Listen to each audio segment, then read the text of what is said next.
Yes, dear students, let us study the portion once again. What is the biochemical catalyst or biochemical catalysis, or what is biological catalyst or biological catalysis? Numerous reaction that occurs in the bodies of animals and plants to maintain the life processes are catalyzed by the enzymes.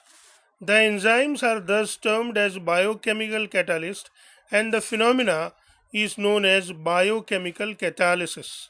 So this is what it is, the definition of biochemical catalysis or biochemical catalyst. Enzymes can be obtained in the pure and crystalline form from the living organism. So we can obtain these enzymes from the animals or plants in the crystalline form, that is the solid form which is crystalline, not an amorphous form. Enzymes can be synthesized in the laboratories to, means we can even synthesize, we can even prepare enzymes into the laboratories.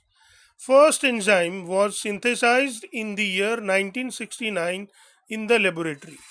So human being have succeeded to synthesize the first enzyme in the year of 1969. Examples of enzyme catalytic reaction. We'll see the various examples of this enzyme catalysis reaction. First example is inversion of cane sugar. You can see this is the cane sugar, this is water. We have the enzyme invertase that converts cane sugar into the glucose and fructose. Then we have the second example. Second example is conversion of glucose to ethyl alcohol. You can see glucose is converted into ethyl alcohol and carbon monoxide with the enzyme named as zymase. Third example, conversion of starch into maltose. You can see this is the formula of starch, that is 2 into C6H10O5N plus NH2O, that is your starch. We have the enzyme diastase that converts starch into maltose. These are the N molecules of maltose. Then we have conversion of maltose into glucose. You can see this is maltose C12H22O11.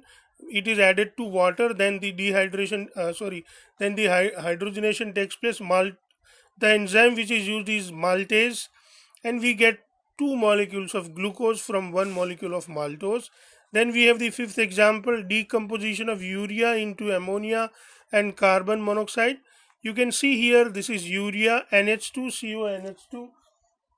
We can write the name as urea.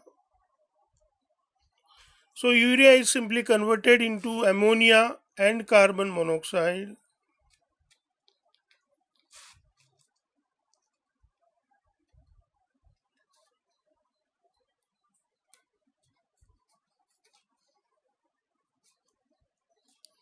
So urea is converted into ammonia and carbon monoxide in the presence of the catalyst named urease.